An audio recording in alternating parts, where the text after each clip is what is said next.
आसान है। Please have इधर देना इनको माइक। हाँ सर, आज के यूथ के लिए जो सबसे बड़ी प्रॉब्लम मुझे लग रही है सर, जैसे ही हम 25 क्रॉस करते हैं, लाइफ में सेटल हो रहे हैं या नहीं हो रहे, सर करियर में सेटल हो रहे हैं या नहीं हो रहे, दैट इज मैटर। बट सबसे बड़ी प्रॉब्लम ये आती है कि जो पेरेंट्स की तरफ से कि अब 25 क्रॉस कर लिया है भाई, सेटल हो जा, शादी कर ले। मतलब पर्सन को कौन सी एज तक सेटल हो जाना चाहिए, या कोई इसकी पर्टिकुलर एज है या नहीं है, या हमारे माइंड में ऐसा चलता रहता है सर?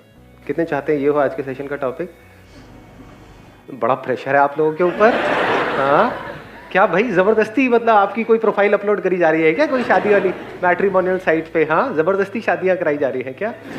ओहो कितना बुरा हो रहा है सर। आप मतलब सर एक आप इस तरह का मैसेज दे दिए ताकि हमारे पेरेंट्स भी इस चीज को समझे कि आपके पेरेंट्स आपकी तो सुनते नहीं, मेरी सुनेंगे? बिल्कुल सुनेंगे सर, सर बिल्कुल सुनेंगे। लगता है आपको? बिल्कुल सर।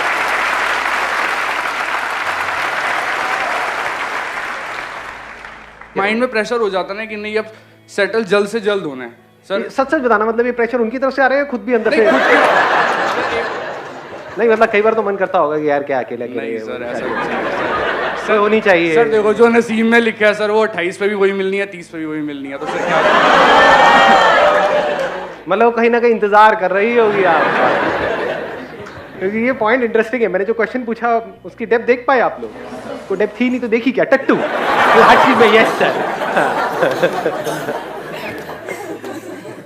मुझे ऐसा लग रहा है कि वी आर कंफ्यूज्ड कि हम कौन सा डिसीजन लें। से आप अगर आप इनका बात करो, से शादी वाला बात, तो how to take a right decision, और हमें पता कैसे चलेगा कि the decision that we are taking is right और रॉन्ग? And what is a right decision? What is the right decision? How we will get to know that the decision we are taking is right? ऐसे में शादी करना ठीक है या नहीं करना ठीक है? कभी नहीं करना ठीक है या अभी करना ठीक है? हाँ। अभी मतलब यहीं।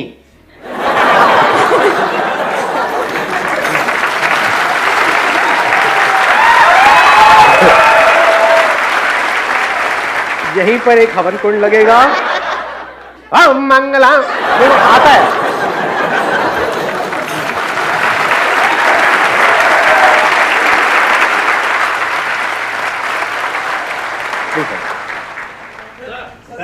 सबसे पीछे उधर उनको कॉर्नर में दे दो माइक।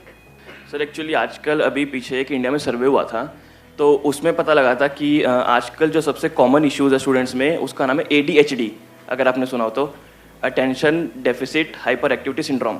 इसकी काफ़ी मेडिकेशंस भी आजकल स्टूडेंट्स ले रहे हैं, मोडाफिनिल काइंड ऑफ। अच्छा। तो चीज़ों को लेकर हम अटेंटिव नहीं है और ये काफ़ी प्रॉब्लम काफ़ी बढ़ रही है हमारे इंडिया में। मतलब अटेंशन डेफिसिट, आगे क्या है? Hyper activity syndrome.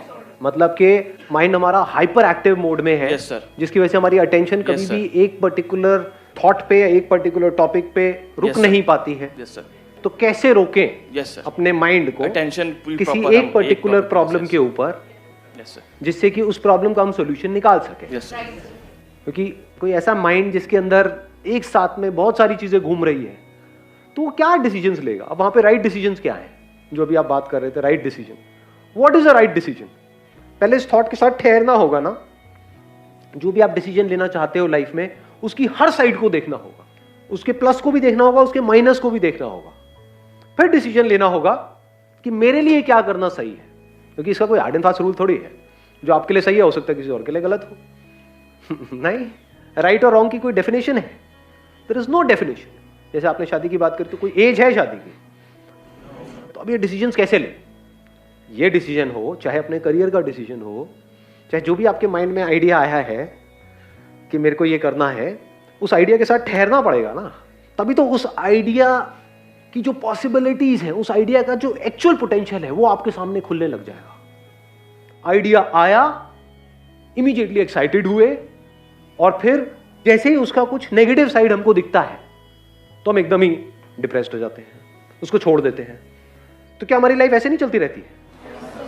एक मिनट में एक्साइटेड हो गए, अरे वाह वाह शादी बहुत बढ़िया है, अगले मिनट बेकार है, बढ़िया बेकार है, बढ़िया है, बेकार है। ये नहीं चलता रहता है, उथल पुथल नहीं चलती रहती है लाइफ। बिल्कुल ऐसा है जैसे एक रोलर कोस्टर में आपको बिठा दिया जाए, कुछ देर तक तो बड़ा अच्छा लगता है, बड़ा एक्साइटिंग लगता है। सोचो आपको बांध करके वहीं पे बिठा दिया जाए कुछ घंटों के लिए, कुछ दिनों के लिए, कुछ महीनों के लिए, क्या हालत होगी? उल्टियां करोगे। रोलर कोस्टर की बात करूं, एक जाइंट व्हील की बात करता हूं। जैसे गोल एक व्हील है, जितना आप सेंटर से दूर हो उतना ही ज्यादा प्रॉब्लम है जितना आप सेंटर के पास आते चले जा रहे हो। बिल्कुल सेंटर पे आ जाओ तो सेंटर घूम ही नहीं रहा है, सेंटर नहीं घूम सकता है। सेंटर पे जो टिका हुआ है वो घूमता है ना, तो वहां पर आप स्टिल होकर के इस पूरी मूवमेंट को देख सकते हो। सोचो ये कंट्रोल आपके हाथ में आ जाए, जब है सेंटर में आ जाओ और फिर घूमने चले गए, फिर सेंटर में आ गए। बट हमें ये नहीं पता है सेंटर में कैसे आते हैं। सेंटर को गोल बनाना पड़ेगा। But what is the centre that I am talking? What is the centre? Back to the basics, this is the centre point of life. हम बेसिक्स से हट जाते हैं लाइफ में बार बार। जितना हम बेसिक्स पे आते चले जाते हैं तो जो बेसिक जो नीड है वो बहुत कम है, और वो हम सबकी पूरी हो रही है। पेट सबका भरा हुआ है, कपड़े सबने पहने हुए हैं। क्या हंस क्यों रहे हो? कोई नंगा भी है क्या? रहने के लिए घर है ही, तो प्रॉब्लम क्या है? इसको बोलते हैं coming back to the basics.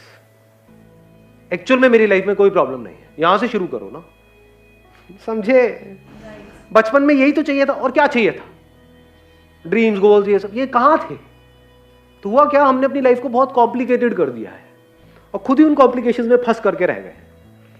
यानी पेट भरने के लिए पैसे की जरूरत है, लेकिन खुश रहने के लिए पैसे की जरूरत नहीं है।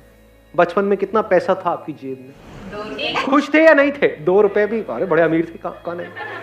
मेरी जेब में 2 रुपए भी नहीं होते थे। बचपन अच्छा था as far as happiness is concern. कोई स्ट्रेस नहीं, कोई टेंशन नहीं, कम में भी खुश थे, ऊंच नीच के पापड़े में भी खुश थे नहीं? हाँ, खो खो में भी खुश थे, गुड्डी गुड़िया ये वो उसमें भी खुश थे। इससे क्या समझ आ रहा है कि खुश रहने के लिए हमको बहुत कुछ नहीं चाहिए, बस हेल्थ थोड़ी ठीक ठाक कंडीशन में हो, सांस चल रही हो, खुश है। अगर खुश रहना आता है तो, अगर नहीं रहना आता है तो कितना भी मिल जाए, नेम, फेम, मनी, ये वो सब कुछ मिल जाए आपको, इस पूरी दुनिया का राज मिल जाए, फिर भी दुखी है। ऐसे लोग हैं या नहीं है दुनिया? अरे भरे पड़े हैं। इनफैक्ट मजे की बात बताऊं, जिसके पास जितना ज्यादा है उतना ज्यादा दुखी मिलेगा आपको। तो शुरू कहां से करें? अपने ध्यान को सेंटर पे लाना। अपने ध्यान को ऐसी जगह पे लगाओगे जहां पर कंफ्यूजन है तो क्या हो, और कंफ्यूज हो जाओगे। अगर किसी ऐसी जगह पे आपका ध्यान आ जाए जहां पे कोई कंफ्यूजन नहीं है, जीरो कंफ्यूजन, कोई कॉन्फ्लिक्ट नहीं है, कोई चॉइस नहीं है, कोई डिसीजन लेने की जरूरत नहीं है, वहां पर आपका ध्यान ज्यादातर रहे, और फिर अगर आपके सामने कोई चॉइस आए, कोई डिसीजन आए, तो कितनी जल्दी आप सॉल्यूशन निकाल सकते हो। दोनों में फर्क देख पाए? नहीं देख पाए। देखो, एक कंप्यूटर है जो हैंग हुआ पड़ा है, एक कंप्यूटर है जिसमें ऑलरेडी बहुत सारी प्रोसेसेस चल रही है, और एक के बाद एक और प्रोसेसेस आती चली जा रही है। ये जो चॉइसेस है हमारी लाइफ में, डिसीजन है, ये सब क्या है? एक तरह की प्रोसेसेस चल रही है ना। तो कितनी सारी ऑलरेडी प्रोसेसेस चल रही हैं, पास्ट से रिलेटेड, फ्यूचर से रिलेटेड, खुद से रिलेटेड, औरों से रिलेटेड, अपने ड्रीम से रिलेटेड, करियर से रिलेटेड, ये वो पता नहीं क्या क्या चल रहा है, और सब हैंग हुआ पड़ा है। तो एक तो है अटेंशन को वहां पर लगाओ, तो क्या होगा? कॉम्प्लिकेशंस बढ़ती चली जाएगी, लाइफ और कॉम्प्लिकेटेड होती चली जाएगी। तो बैक टू बेसिक्स का मतलब क्या हुआ? ऐसी जगह जहां पर कोई कंफ्यूजन नहीं है, कोई कॉन्फ्लिक्ट नहीं है, जहां पे कोई पास्ट नहीं है, जहां पे कोई फ्यूचर नहीं है, ब्रेथ चल रही है। चल रही है, नहीं चल रही है, कोई डाउट है? ये लीस्ट इंपॉर्टेंट है हमारी लाइफ में, मोस्ट इंपॉर्टेंट। कितनी बार आपका ध्यान यहां पर होता है? This is called coming back to the basics. सोचो जो भी आप चाहते हो वो सब मिल जाए, ब्रेथ चलनी बंद हो सकती है? नहीं हो सकती है। हमेशा के लिए चलने वाली है क्या ब्रेथ? कभी तो बंद होगी। कब हो सकती है? कभी भी हो सकती है। अभी तो चल रही है ना, कल का नहीं पता कि कल रहेगी ब्रेथ या नहीं रहेगी, कल चलेगी नहीं चलेगी, अभी तो चल रही है ना। सच को आप देख लो और यहां पर आकर के आराम से टिक करके बैठ जाओ, ब्रेथ चल रही है, बहुत है चीज, बाकी काम तो अपने आप होते रहेंगे। सच है झूठ? तो क्या हुआ इससे? क्या आपकी सारी प्रॉब्लम सॉल्व हो गई लाइफ की? नहीं हुई। क्या हुआ? लेकिन कुछ हुआ या नहीं हुआ इसकी वजह से? सारी प्रोसेसेस जीरो नहीं हो जाती है कुछ देर के लिए? होती है, नहीं होती है? This you can call it as coming back to the centre. अब आप इस पूरे जॉइंट व्हील को देख सकते हो, इस पूरी लाइफ को ऑब्जर्व कर सकते हो। जो बंदा इस लाइफ में फंसा हुआ है वो कभी लाइफ को ऑब्जर्व नहीं कर सकता, बस मेरी प्रॉब्लम, मेरा ये, मेरा वो, वही फंसा हुआ है। नहीं, ऐसे नहीं है ज्यादातर लोग। मैं से बाहर ही नहीं आ पाते हैं। वो मैं कहां है, जो मैं फंसा हुआ है वो कहां है, समझ पा रहे? जाइंट व्हील है, जो मैं फंसा हुआ है वो कहां है, जो सेंटर में है वो फंसा हुआ है या दूर निकल गया है सेंटर से, वो फंसा हुआ है। जो बचपन से दूर निकल गया है, जो बड़ा हो गया है, जो बुढ़ा हो गया है माइंड के लेवल पे, वही तो फंसा हुआ है। बच्चा कहां फंसा हुआ है? बच्चा तो अभी भी खिलखिला सकता है, अभी भी हंस सकता है, रो सकता है, भाग सकता है, सब कुछ कर सकता है। आपके अंदर का बच्चा थोड़ी फंसा हुआ है, वो तो वहीं का वहीं है। जैसे जैसे इस सच को आप देखते चले जाते हो, यानी होगा क्या, अभी बात सुनी, अब सुनने में बड़ी अच्छी लगी, जैसे यहां से बाहर निकले, अपने घर पे गए, फिर से फंस गए। सर आपकी सारी बातें समझ आए, लेकिन आपको पता नहीं मेरी बीवी कैसी है, लेकिन आपको पता नहीं मेरा बॉस कैसा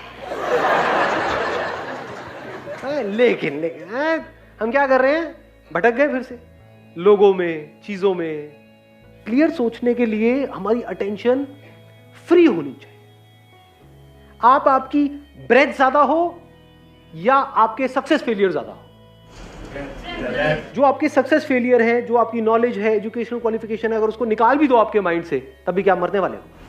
ब्रेथ को निकाल दो तो पास्ट में कुछ गलत आपके साथ हुआ है, वो चाहे रहे या निकल जाए यहां से, कोई फर्क पड़ने वाला है? मैंने यहां पे इसीलिए रहे भी लगा दिया, क्योंकि अगर ये बात समझ नहीं आई तो आप उसको निकालने की कोशिश करोगे। क्यों निकालने की कोशिश कर रहे हो? क्योंकि आपको लगता है कि अगर वो रहा तो मेरे को कोई फर्क पड़ने वाला है। पास्ट में बहुत बुरे बुरे एक्सपीरियंसेस हुए, अगर वो पड़े भी रहे कोई फर्क पड़ने वाला है? ब्रेथ तो चलती रहेगी ना फिर। समझे? अगर ये बात समझ आ रही है तो एक झटके में आपका पास्ट गया। Now there is no past, no past in the sense in your attention there is no past, otherwise past is there, memory पड़ी हुई है, जरूरत है तो वो काम आ जाती है, but you don't go there. वहां पर बैठे नहीं रहते हो कि हाँ पास में ये मेरे साथ गलत हो गया, ये अच्छा हो गया, so what, that is a very tiny little part of who I am. ये बात सच है झूठ है?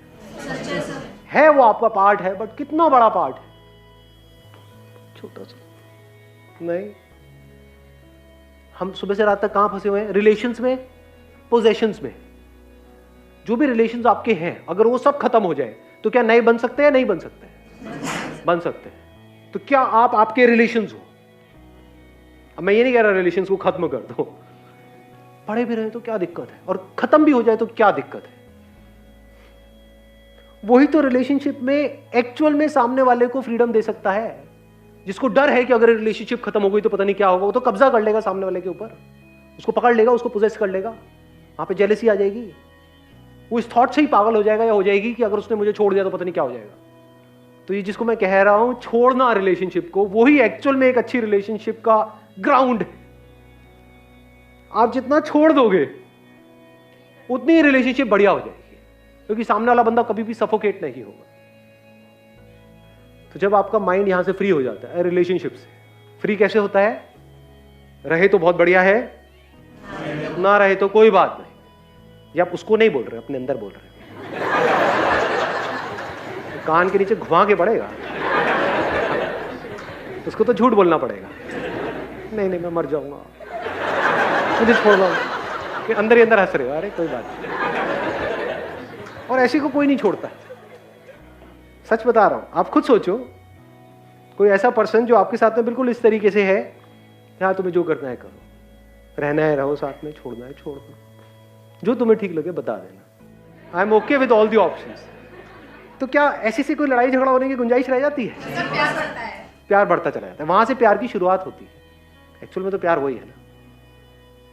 तो रिलेशनशिप्स को आपने अपनी जगह पर रख दिया कि relationships are a very small little part of life. Life तो बहुत बड़ी है ना, उसका एक छोटा सा एस्पेक्ट है रिलेशनशिप्स, छोटा सा एस्पेक्ट है पास्ट, छोटा सा एस्पेक्ट है पोजेशंस। पोजेशंस मतलब क्या? अब जो भी मेरे पास में है, जो भी है, जैसा जितनी भी चीजें हैं, उसमें पैसा भी आ गया, वो रहता है रहे, नहीं रहता कोई बात नहीं। क्या ये अपने अंदर से बोल सकते हो? Yes sir. अरे सुनना मैंने क्या बोला है, जिस मंदिर में जाकर के आप लाइनों में खड़े होते हो, प्रसाद चढ़ाते हो और भीख मांगते हो कि हे भगवान मुझे ये चाहिए वो चाहिए वो चाहिए, वहां जाकर के उस भगवान के सामने बोल सकते हो अपने पूरे दिल से कि भगवान मेरे पास में जो भी कुछ है, जो चीजें हैं, जो लोग हैं, वो रहते हैं, रहे नहीं रहते कोई बात नहीं, बोल सकते हो? अरे छोड़ो, भगवान कई बार सुन लेता है। मतलब कल सुबह उठे, बोलूंगा नहीं,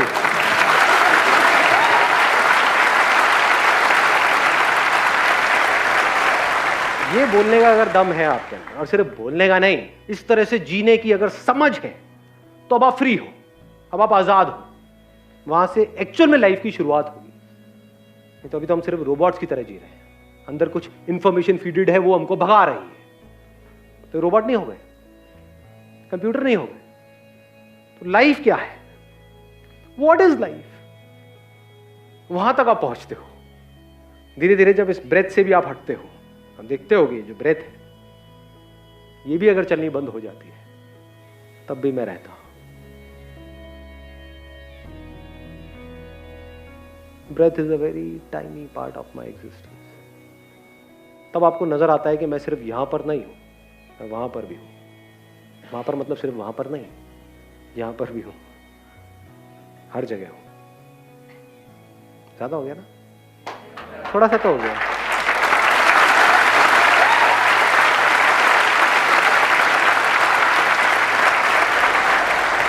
कौन हो आप? मतलब कभी अपने सच तक पहुंचने के बारे में सोचा भी है, या बिजी हो चिंदी चीजों में सुबह से रात तक? आप कौन हो? आप इस पूरे के पूरे यूनिवर्स का ग्राउंड हो। ग्राउंड मतलब वो प्लेग्राउंड नहीं, the very essence of this universe is you. Wish you all the very best. Thank you so much.